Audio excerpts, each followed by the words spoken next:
Em primeiro lugar, boa tarde a todos. Cabe-me hoje falar-vos um bocadinho das questões relacionadas com o acesso. Quando falamos em acesso, falamos, como não podia deixar de ser, de uma interface de utilização que tem que contemplar várias funções.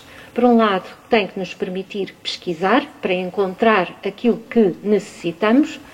Por outro lado, tem que nos permitir consultar. Por outro lado, de forma mais ou menos direta, pode ainda proporcionar-nos obter cópias, neste caso, dos objetos digitais de que estamos a falar. Portanto, quando falamos em acesso, temos que nos preocupar, à partida, em gerir restrições. Restrições que podem decorrer tanto do conteúdo dos objetos digitais, como também de direitos, direitos que podem ser impostos pelos detentores desses objetos digitais, por aqueles que editam ou que distribuem esses objetos digitais, que também têm uma palavra a dizer sobre a sua divulgação, e falamos ainda sobre direitos de autor. Portanto, há toda uma panóplia de questões com as quais temos que nos preocupar quando falamos de acesso. E isto é válido para o analógico e continua a ser válido para os objetos digitais. Sendo que, e um bocadinho pegando também aqui nas preocupações expressas da parte da manhã, quando falamos de restrições de acesso, esses níveis de restrição são necessariamente condicionados não só pela documentação, pelo conteúdo informativo dos objetos digitais, mas também pela missão da entidade onde nos encontramos. Uma coisa é o acesso a documentos de arquivo, outra coisa é acesso a objetos digitais que correspondem à informação que está publicada, que está pública e que não tem qualquer problema em ser acedida de uma maneira global. A Carta de Preservação do Património Digital, da Unesco, faz equivaler a preservação digital, ou seja, atribui como objeto fundamental da preservação digital assegurar que os objetos permaneçam acessíveis na longa duração, na média duração, na curta duração. E, consoante eu quero manter acessíveis os objetos digitais durante um período mais ou menos alargado de tempo, como também já vimos durante a parte da manhã, assim são os requisitos que eu tenho que ter em conta quando estabeleço um plano de preservação digital. Quando falamos de acesso, temos, portanto, que considerar, e uma vez que preservamos objetos digitais com tudo o que isso implica para poder mantê-los acessíveis, temos que considerar uma tensão constante que existe entre a vontade por parte do público em geral de aceder à informação, o acesso livre, tão livre quanto possível. E em Portugal temos uma série de legislação que aponta para o acesso à informação da administração pública, por exemplo. Temos também que considerar, e nomeadamente no caso daquela documentação que tem dados pessoais, que dizem respeito à privacidade das pessoas, que têm dados clínicos, dados policiais, dados judiciais. Aqui o acesso tem que ser feito de acordo com a legislação existente em cada país. Temos depois também que considerar ainda aquela informação que diz respeito à segurança nacional, mas também a segurança de telecomunicações. Ainda há pouco tempo os nossos mídias fizeram referência a aspectos relacionados com a segurança no âmbito das telecomunicações, ou, neste caso, infelizmente, a ausência dela. Temos que nos preocupar também com a segurança dos dados científicos, com a segurança, enfim, de todos aqueles dados cujo acesso não pode ser aberto a toda a gente a qualquer momento. E temos que gerir constantemente esta tensão entre as duas necessidades. Quando falamos de acesso, falamos também, como já vos disse, de direitos. Temos, por um lado, os direitos dos produtores e dos autores daquilo que está contido nos objetos digitais. Temos, por outro lado, outros detentores de direitos. As entidades que detêm a informação podem muitas vezes também ter direitos específicos sobre ela e os interesses do público. E mais uma vez aqui temos que conseguir gerir de uma forma equilibrada o livre acesso e as restrições. Estes aspectos são particularmente complicados se nós quisermos ter em linha de conta que estamos a falar de património digital que não se conforma com limites. Nós já não falamos em países, já não falamos na Europa. Portanto, o problema, muitas vezes, que existe também quando abordamos a preservação digital, passa por esta ausência de limites, sejam temporais, sejam geográficos, sejam culturais ou seja de formato.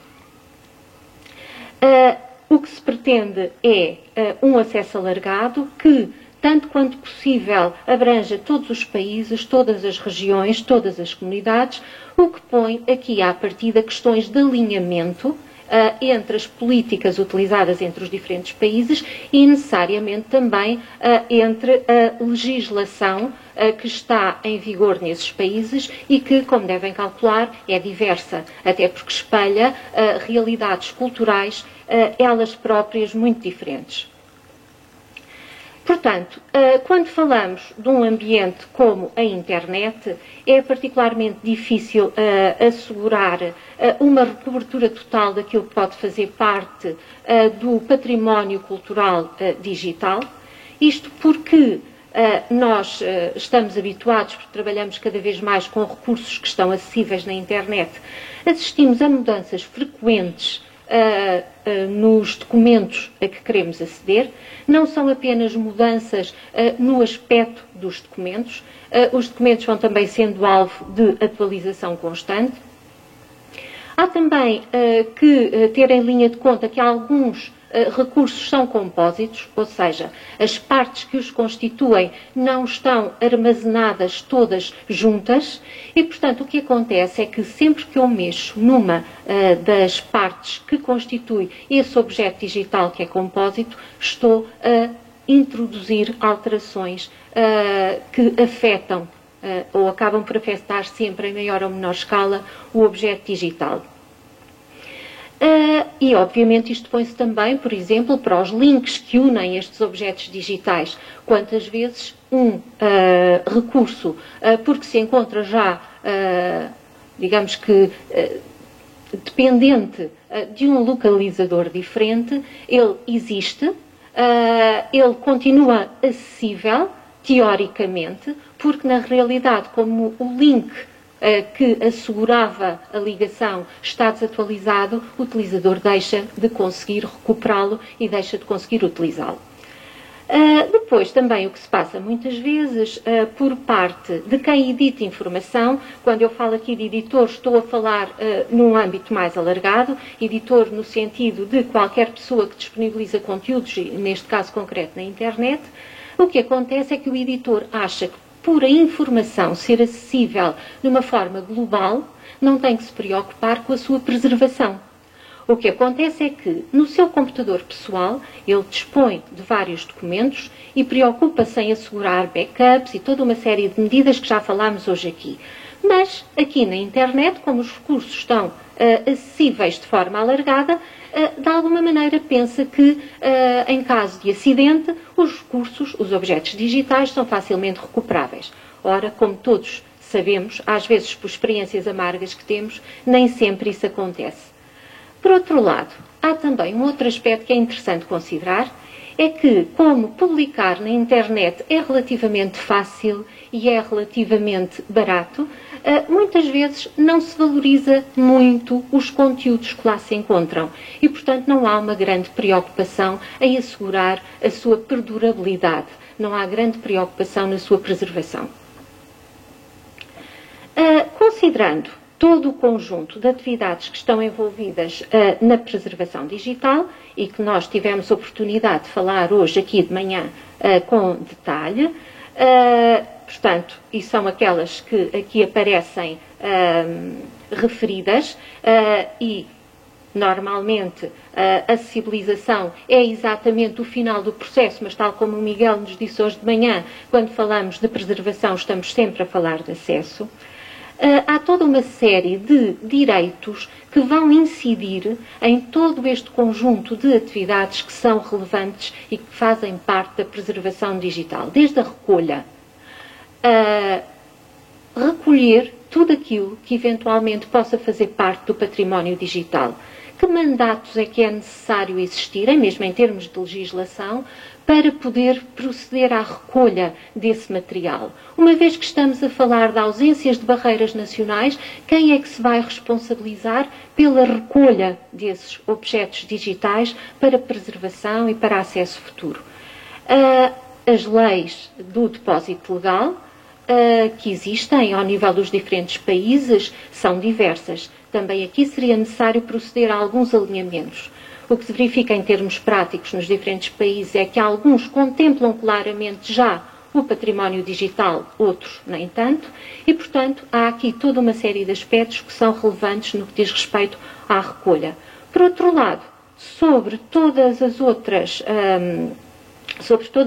tarefas, nomeadamente também em relação à recolha, temos todos os direitos legais de que já vos falei anteriormente.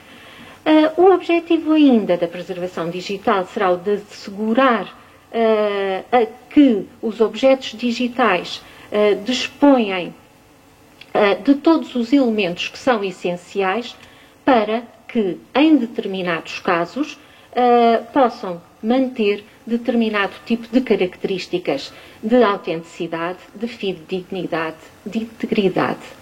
Se é verdade que o grau de incidência da importância destes aspectos em relação ao conjunto dos objetos digitais não é igual, há casos em que estes aspectos são muitíssimo importantes, portanto não podemos deixar de os considerar.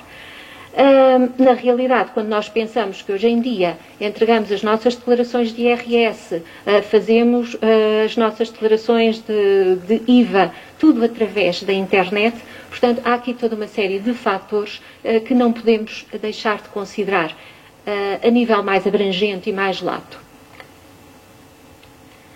O objeto digital põe, e isso já foi dito aqui de manhã, portanto eu não vou alargar muito em relação a este ponto, questões que são de facto muito específicas e são diferentes, muito diferentes do analógico.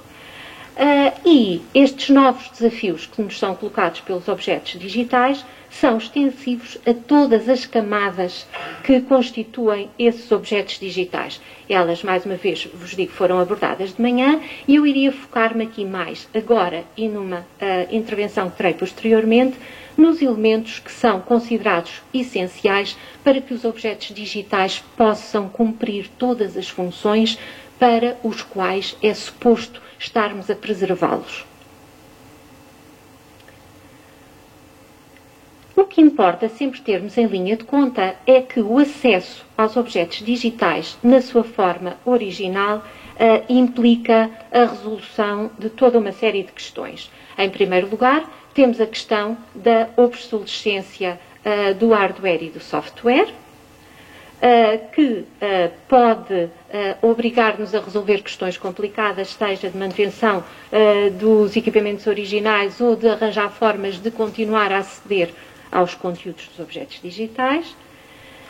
Temos as funcionalidades originais, que é também bastante importante. Eu, quando vejo um documento em Excel, ele apresenta determinadas características. Quando faço uma pesquisa numa base de dados, essa pesquisa é-me retornada de uma determinada maneira e cumprindo e decorrendo, melhor dizendo, da manutenção de toda uma série de funcionalidades da base de dados. Portanto, se elas desaparecerem, aquilo que eu vou obter não terá nada a ver com aquilo que eu tinha quando o objeto digital se encontrava na sua vida ativa e, portanto, isto aplica-se de uma maneira muito abrangente, como também já tivemos a oportunidade de ver, e eu tenho que ter em conta que o acesso aos objetos digitais acaba por ser um bocadinho semelhante quase a uma performance, porque se eu acedo aos documentos através de hardware e software específico para obter uma determinada visualização que seja entendida pelo utilizador, Então, e como já vimos também, nós temos aqui vários problemas com que nos preocupar para garantir que assim vai continuar a acontecer no futuro. Portanto, nós temos aqui que primeiro ter consciência destes aspectos e depois temos que tomar decisões. Uma vez que é muito complicado preservar um objeto digital com todas as características que ele tinha quando foi produzido, eu tenho então que decidir qual é a apresentação, a performance que quero quando lhe quiser aceder, quando ele já se encontra na fase de conservação definitiva. Tenho também que ter em conta que tipo de ferramentas é que vou utilizar para garantir que a apresentação do objeto digital e do seu conteúdo se faz de uma maneira que seja aquela que é a mais adequada às necessidades de quem quer aceder. E tenho que garantir que essas ferramentas cumpram o objetivo de uma maneira fidedigna, isso é importante. Tenho também que ter em conta o tempo da apresentação, ele tem que ser um tempo aceitável, porque senão, torna-se absolutamente um martírio aceder aos conteúdos. E, por outro lado, tenho a questão dos custos que têm que ser suportáveis. E continuando na resolução de questões, eu não posso também esquecer-me dos direitos. Os direitos de propriedade, os direitos de autor ou direitos conexos. Na realidade, já vimos estas questões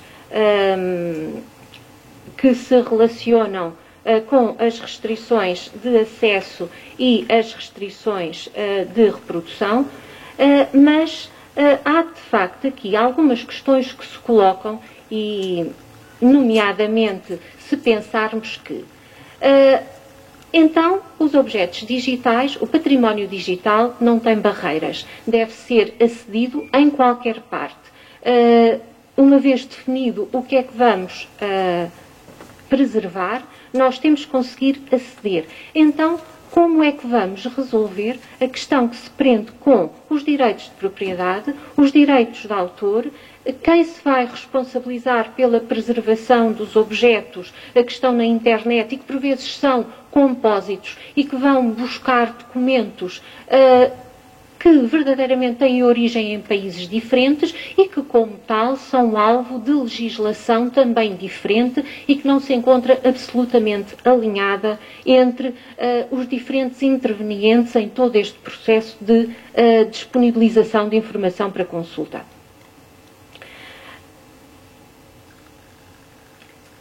Portanto, eu tenho, de alguma maneira, que ter em conta, a maior parte das vezes, quando quero fornecer acesso ao conteúdo dos objetos digitais, que eu tenho, para já, um volume muito grande de informação. Portanto, tenho que proceder à avaliação, e já falámos aqui desse aspecto de manhã, portanto, também não me irei alargar.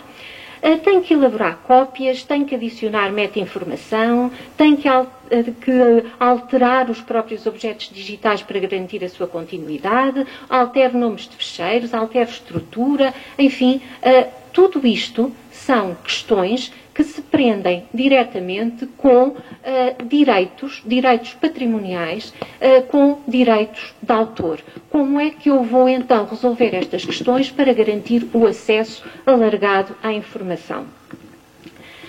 Muitas vezes o que se passa é que dentro dos diferentes países, na legislação sobre estas matérias, e nomeadamente direitos de autor, há sempre exceções nas quais eu me posso escudar para encontrar soluções para facultar o acesso.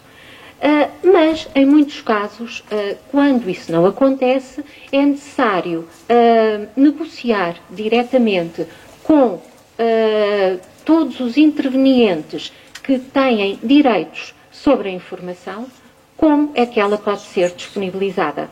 Portanto, reparem naqueles objetos digitais mais complexos, com grandes volumes de dados, na dificuldade que por vezes representa, obter as permissões necessárias para a preservação propriamente dita e, posteriormente, para o acesso ao conteúdo informativo que ali está em jogo.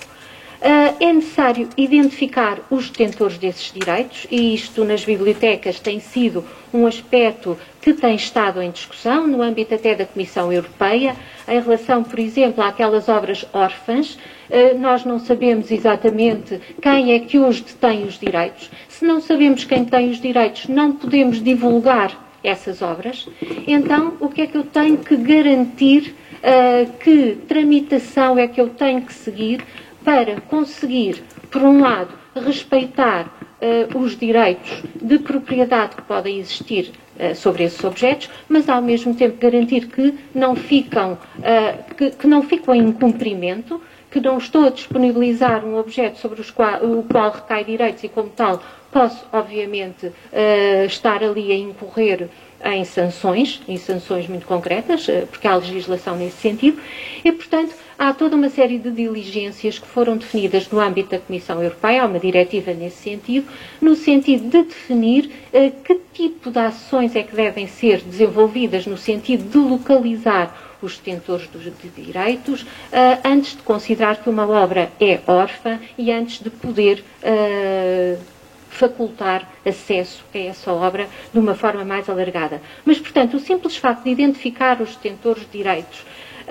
de negociar com eles para um volume de objetos digitais que não para de crescer, é em si próprio problemático. Depois temos ainda o problema da legislação aplicável, que por vezes é ambígua, por vezes está desatualizada, e a Ana já nos falou de algumas questões relacionadas com estes aspectos hoje de manhã. Portanto, há toda uma série de aspectos que temos que ter em linha de conta. Continuando na resolução de questões, muitas vezes o que nos acontece nos objetos digitais é que eles nos chegam com restrições de acesso que são impostas por quem nos fornece esses objetos. Existem passwords, existem encriptações, existem códigos, e isto é um problema quando chegamos à fase da preservação digital e ao acesso. Todos nós já tivemos, com certeza, a experiência de querer copiar uma música ou querer partilhá-la e não conseguir fazê-lo porque somos impedidos por dispositivos que existem dentro daquele objeto digital específico. E todos nós também já tivemos a experiência de adquirir um e-book, instalamos-no no dispositivo no qual é suposto instalá-lo para podermos ter acesso, tentarmos instalar no outro, já não conseguimos aceder. Depois, e tendo em conta que os objetos digitais foram criados num determinado contexto para cumprir determinado tipo de fins, e que isto é muito importante para que eles possam ser corretamente interpretados, quem disponibiliza o acesso a esta informação tem também que se preocupar com a informação contextual. Sem estes aspectos relacionados com o contexto, corremos o risco de ter objetos digitais acessíveis, mas que não são inteligíveis, que não são autênticos, que não são fidedignos, e poderá haver casos em que estes aspectos de autenticidade e fidedignidade podem não ser tão relevantes, mas haverá aspectos em que estes aspectos são fulcrais. Por outro lado, temos ainda que garantir que esses objetos digitais têm associada toda a informação que nos permite localizá-los, identificá-los e recuperá-los. Depois, o que nos vai acontecer é que, partindo do pressuposto que não conseguimos nunca preservar a totalidade das características do objeto digital, é que vamos ter que definir níveis de perda aceitáveis e inaceitáveis, e nomeadamente também no que diz respeito a estes elementos essenciais que nos permitem contextualizar, garantir a fidedignidade, a autenticidade e por aí fora. Em relação aos objetos digitais, também aí vamos ter que definir hierarquias de importância que podem variar de caso para caso, e temos que definir quais aqueles que não podemos mesmo abdicar e quais aqueles que podemos abrir mão sem grandes problemas.